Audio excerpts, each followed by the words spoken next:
وَلَقَدْ يَسَّرْنَا الْقُرْآنَ لِلذِّكْرِ فَهَلْ مِن مُّدَّكِرٍ بسم الله الرحمن الرحيم الحمد لله وكفى وسلام على عباده الذين اصطفى أما بعد أعوذ بالله من الشيطان الرجيم بسم الله الرحمن الرحيم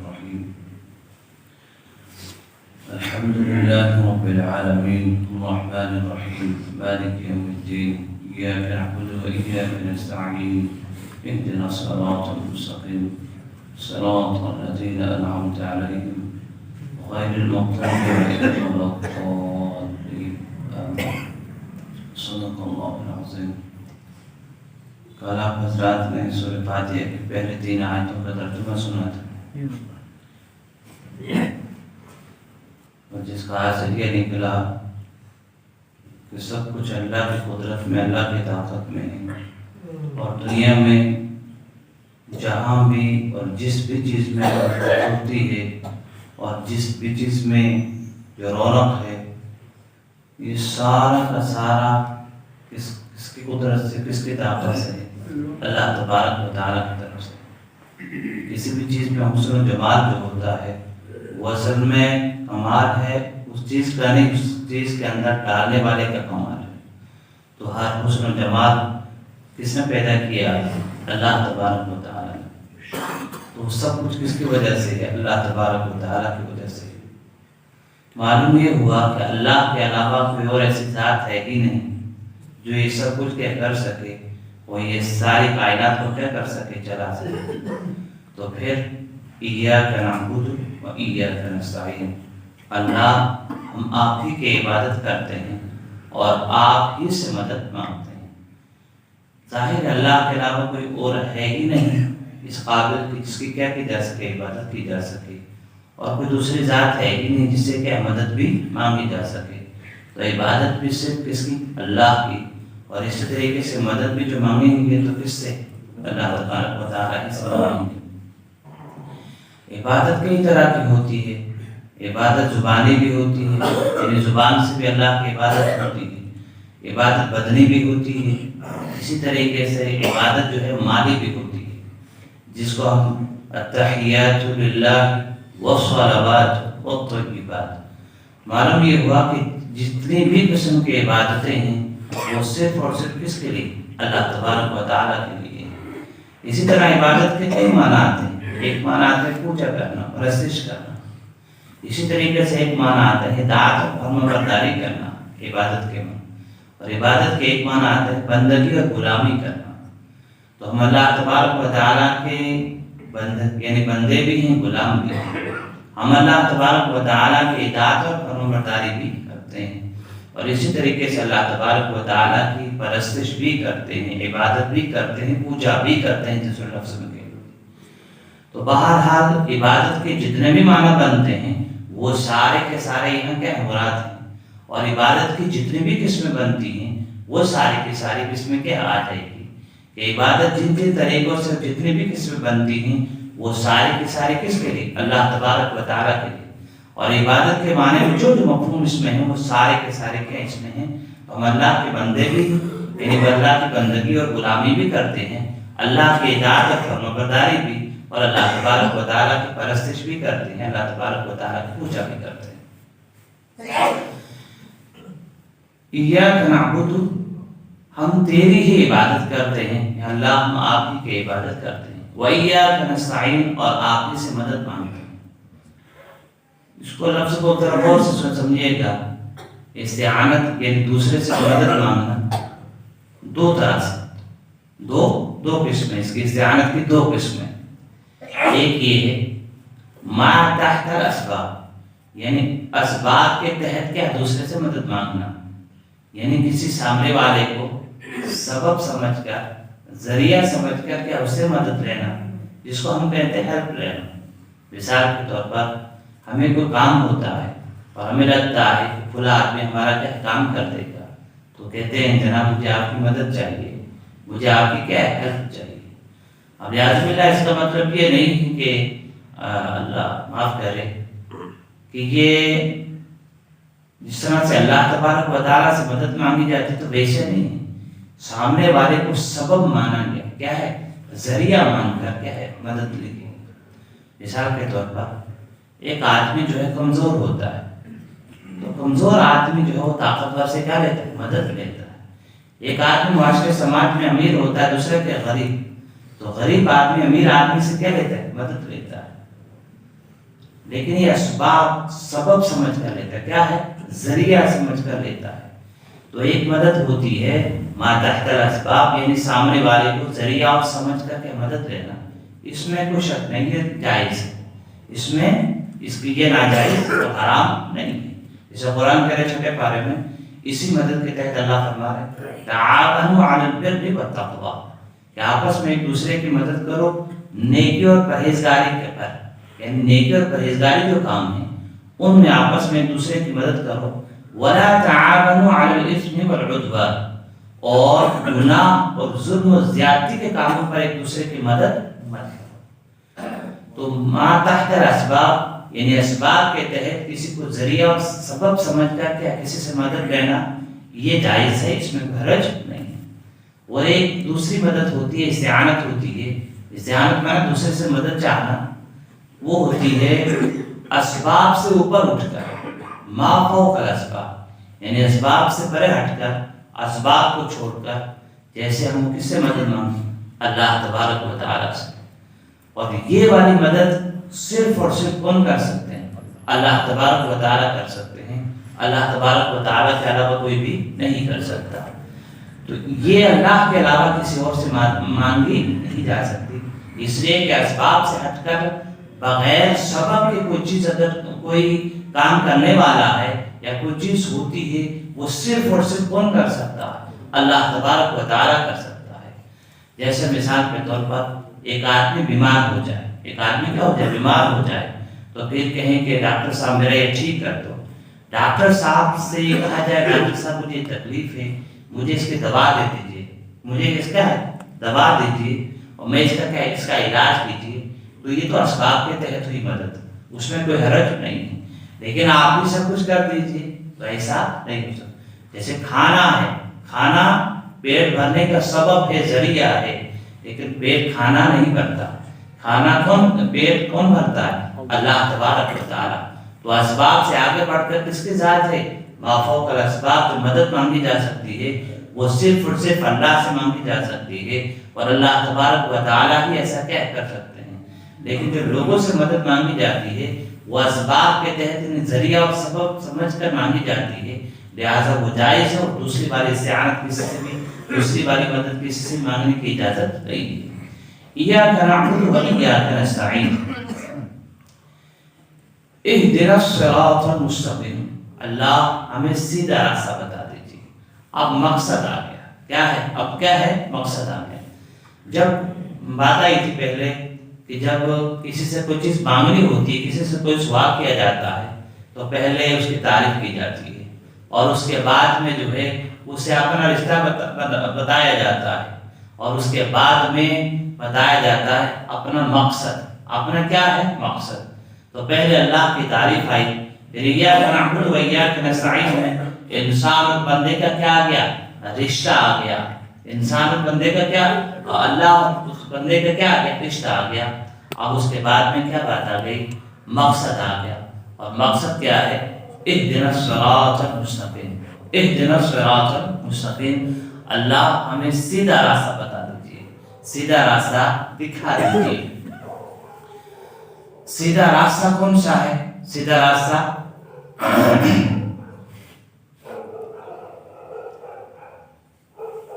ایک تفسیر ہوتی ہے قرآن کی تفسیر قرآن کریم سے کرنا، تو 8واں پارہ جو ہے 6واں رکوع، اس میں اللہ تبارک و تعالیٰ فرماتے ہیں قل تعالوا اتل ما حرم علیکم الا تشرکوا به شیئا وبالوالدین احسانا ولا تقتلوا اولادکم من املاق نحن نرزقهم وإیاکم۔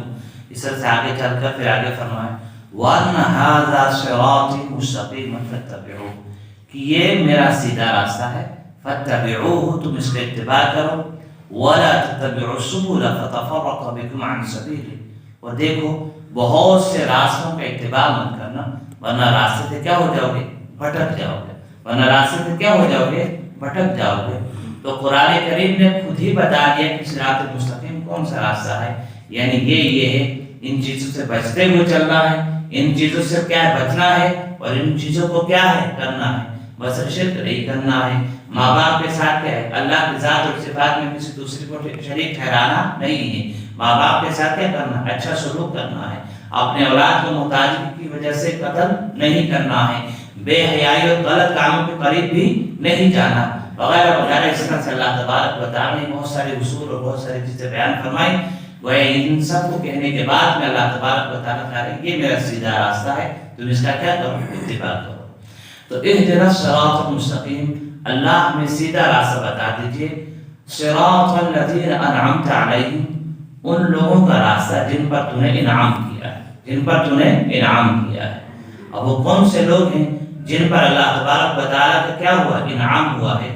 تو 5واں پارہ، وَمَن يُطِعِ اللَّهَ وَالرَّسُولَ فَأُولَٰئِكَ مَعَ الَّذِينَ أَنْعَمَ اللَّهُ عَلَيْهِم مِّنَ النَّبِيِّينَ وَالصِّدِّيقِينَ وَالشُّهَدَاءِ وَالصَّالِحِينَ، کہ اللہ کا انعام کن لوگوں پر ہوا ہے؟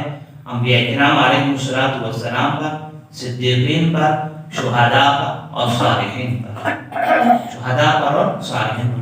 انبیاء کرام علیہ السلام اللہ کے پیغام پہنچانے والے، ظاہر ہے ان سے اچھا کون؟ حسین پر انعام تو ہے ہی ہے۔ اسی کے بعد میں دوسرا نمبر آ جاتا ہے کس کا؟ صدیقین کا، جو انبیاء کرام علیہ السلام کی سب سے پہلے کیا کرتے ہیں؟ تصدیق کرتے ہیں، انہیں سچا کیا ہے بتاتے ہیں، جیسے حضرت ابوبکر صدیق رضی اللہ تعالیٰ عنہ۔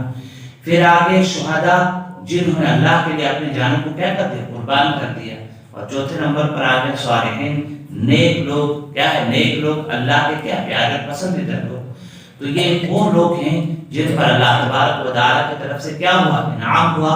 اور یہ خود قرآن کریم نے بیان کر دیا کہ اللہ فرمانے میں نے ان لوگوں پر، انبیاء کرام پر میرا انعام ہوا ہے، اور صدیقین پر ہوا ہے، شہداء پر ہوا ہے، اور صالحین پر ہوا ہے۔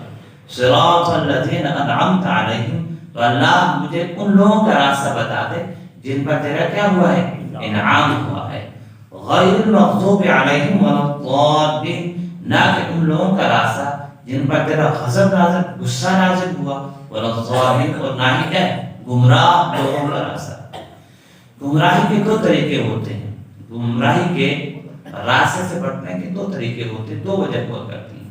ایک تو یہ کہ آدمی کے پاس جانکاری نہیں ہوتی، یا جانکاری ہوتی ہے تو بہت کم، بہت تھوڑی سی معلومات ہوتی ہیں، جس کے نتیجے میں آدمی کسی حتمی نتیجے تک نہیں پہنچ سکتا۔ جن باتوں کو سامنے رکھتے ہوئے آدمی کسی پکے نتیجے تک نہیں پہنچ سکتا۔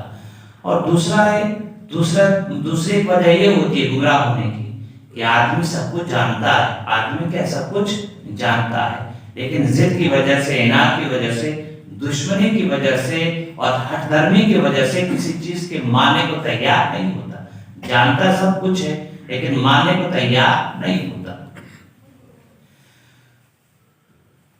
یہود اور نصارہ کا اس وقت حال یہ تھا کہ نصارہ کو اتنی جانکاری نہیں تھی، نصارہ عیسائیوں کو کہا جاتا ہے، ان کے پاس اتنی معلومات، اتنی جانکاری نہیں تھی، لہٰذا وہ گمراہ ہوئے تو وہ ویسی ہٹ درمی کی وجہ سے نہیں ہوئے۔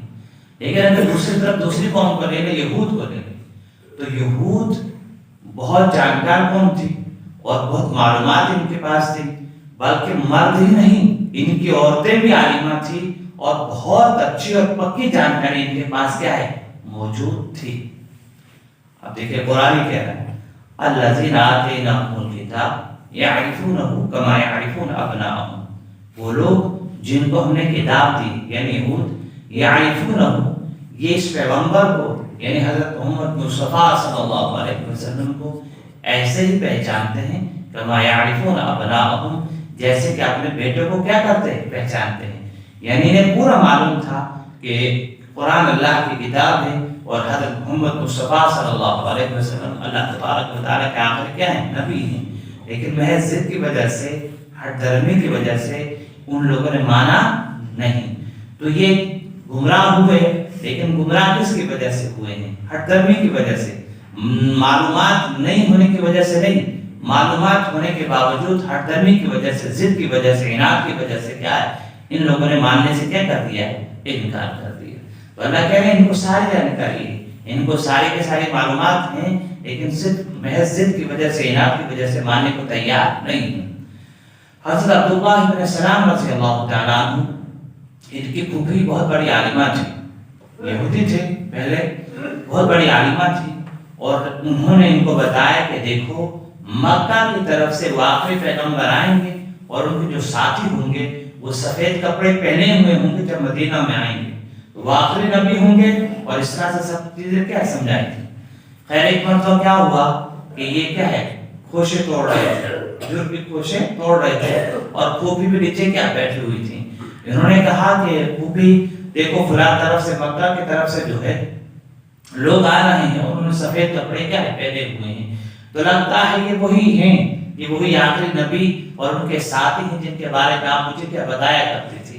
تو کہنے لگے کہ ہاں کہ اس طرح سے بات ہے، اب ان کے بارے میں لکھا ہے کہ کھوشے ہاتھ میں تھے اور مستی میں اور خوشی میں کہ دوڑ پڑے، اور یہاں تک کہ اللہ کے رسول صلی اللہ علیہ وسلم کی خدمت میں کہ حاضر ہوئے اور کھوشے ہاتھ میں ہی، اور اسلام میں کیا کر لیا، قبول کر لیا۔ تو اس وقت کے زمانے کی عورت اتنی بڑی عالمہ تھی کہ جن کو ساری کی جانکاری تھی۔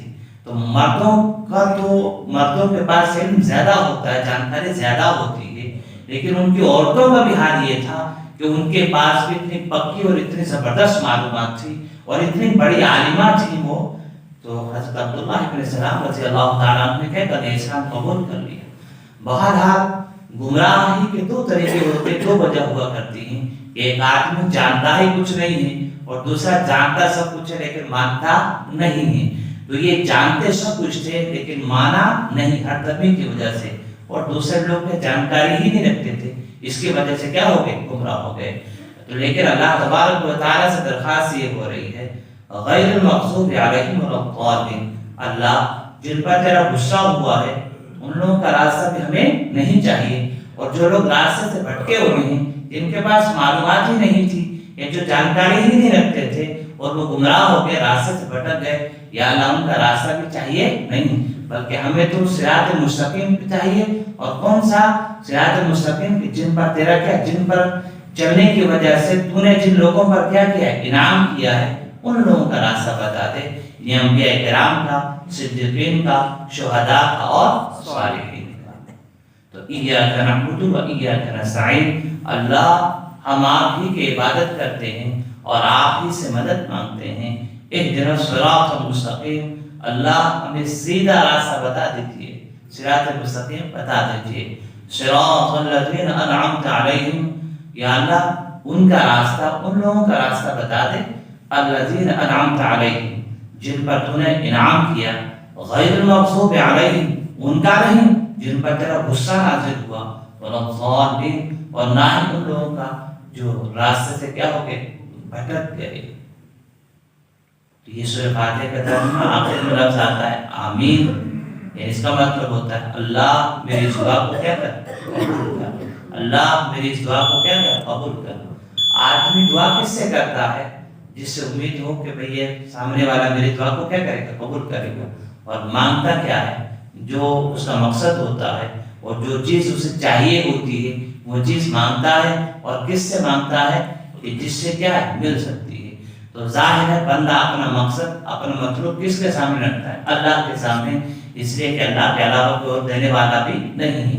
ادعوا ربکم تضرعا وخفیا، تم اپنے رب سے دعائیں مانگو عاجزی کرتے گڑ گڑاتے ہوئے، وہ خفیہ چھپ کے، اور کیا کرو، چھپ کے اللہ تبارک و تعالیٰ سے کیا ہے، مانگو۔ یہ اللہ تبارک و تعالیٰ خود ہی فرما رہے، مجھ سے مانگو میں تمہارے دعا کو کیا کروں۔ وقال ربکم ادعونی استجب لکم، تمہارے رب نے فرمایا ہے تم مجھ سے دعا کرو میں تمہاری دعا کو کیا کروں گا، قبول کروں گا۔ اللہ ہمیں توفیق عطا فرمائے۔